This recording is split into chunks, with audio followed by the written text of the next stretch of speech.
This looks like a fight they've been taking this weekend. I mean, we saw, I think it was that day one of the first fights were one of the big battles at these cabin houses, one that you don't typically get to see very often, but you're seeing it's a very much a part of the strategy. So the house here is the target. They're trying to roll up, possibly even just stake it out, right? It could be a super cheeky strategy. And there it is, the 3-2-1, the beam. They're gonna find Nexi. What a monstrous shot here, connecting all the way through. Pandouche is gonna hit the majority of the few.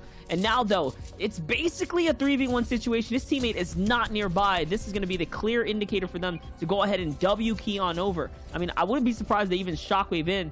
No, instead, they're just going to go ahead and grab what they can and continue the pursuit.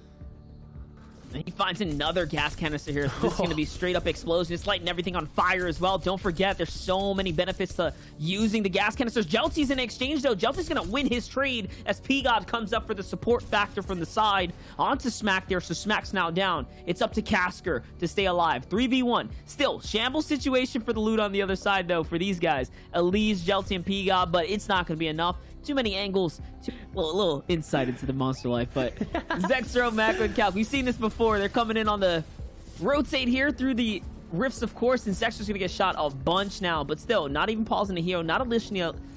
And they have good loot. I have very, very good loot. So I think this is them just trying to be like, hey, look, we've been playing slow. We haven't been having the most success. Let's play our game. Let's play it how we play it. Let's finish strong, because this team are very, very strong fighters. They know how to handle themselves as they're going to get this finish now. They even got the shakedowns. They're trying to see where those teammates are, because they're not happy with one elimination and the refresh. No, they want all of this right now. They're pushing down. This player on the low ground gets taken out. Wow. And that is 2 eliminations on the board. So I think that was a duo. I don't think they had their third, and maybe that's what they recognize.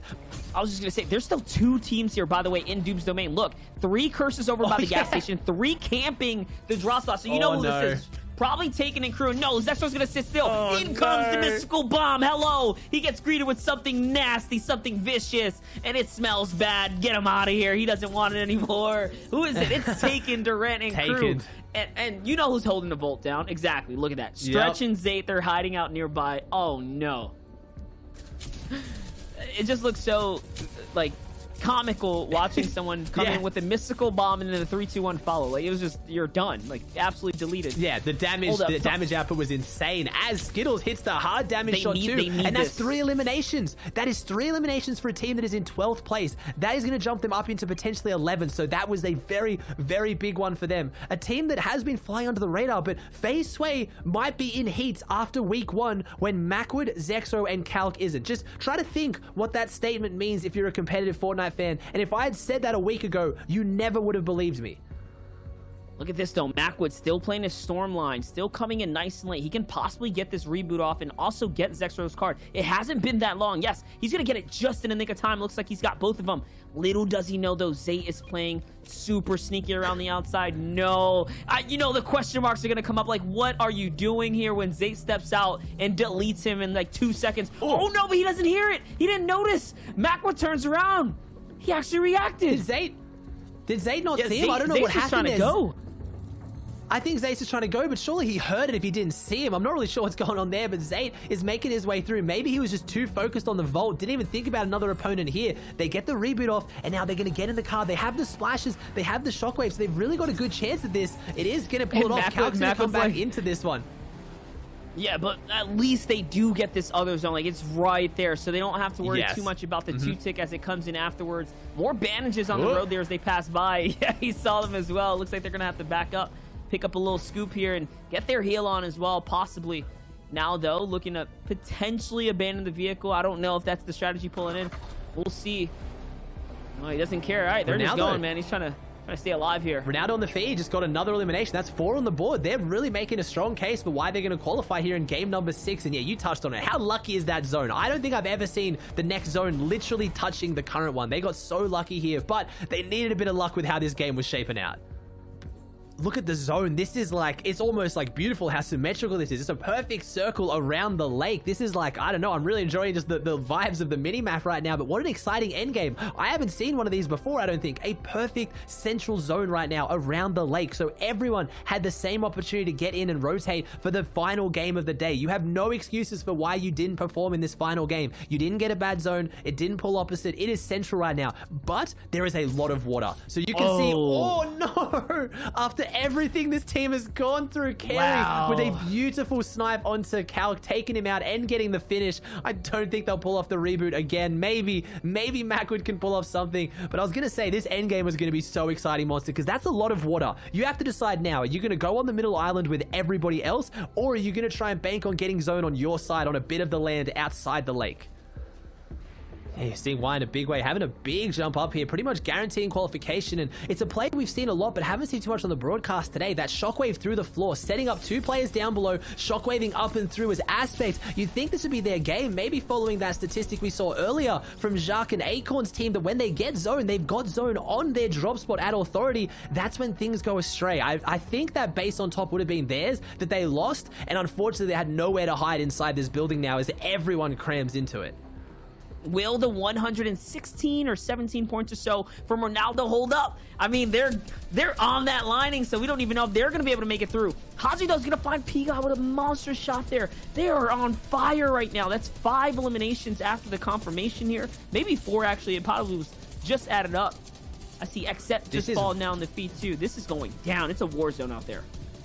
As those teams on the north side are banking on it, pulling towards them, and it doesn't pull directly on them, but they can rotate along the land now. If this went over on top of Authority, we would have had one of the most insane end games ever, but that water to cover is still going to be difficult as Haji gets a big elimination onto Calc. They did get the reboot, and they do fall, but what a valiant effort from that team.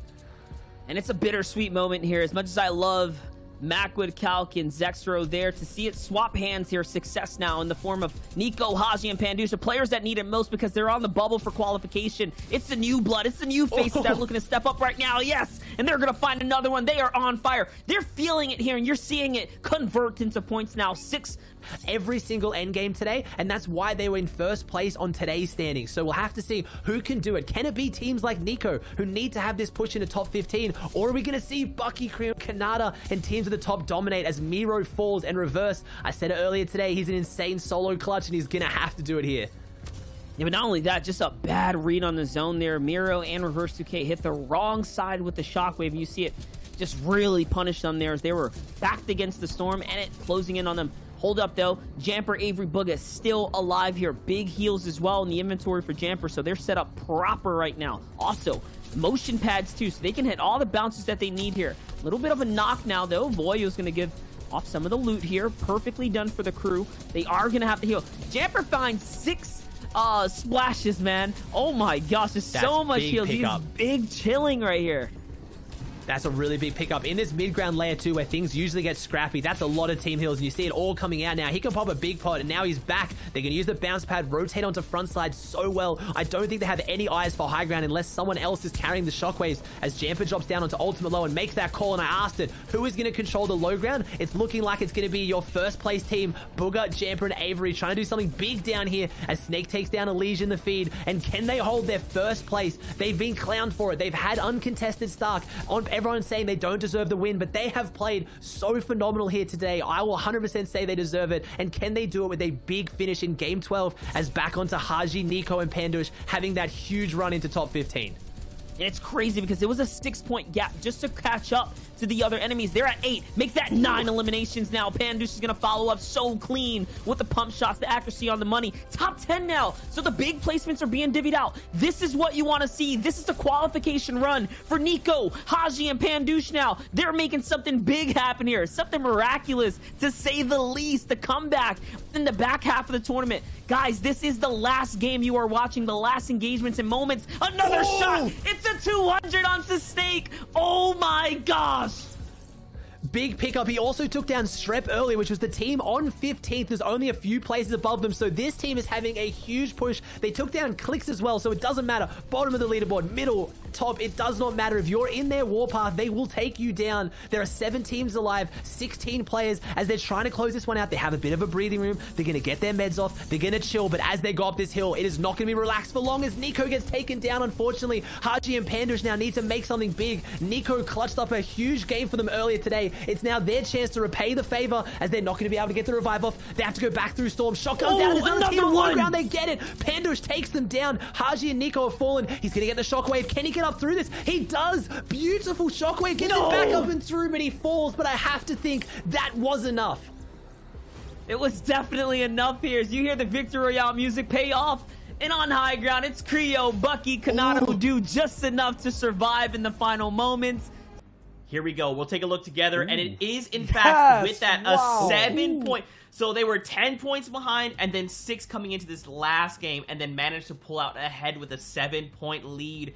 Big congrats to Creo, Bucky, and Kanata for finding the Victory Royale when it mattered, and now the #1 spot. It was huge. Past that, though, this page was a little bit more volatile reads from 6th all the way to 10th. These guys were pretty consistent, though, towards day 2. Yeah, and a very important game as well from Aspect, Zunies, and NPen earlier on in the day, especially the movements and the moments from Aspect in that game.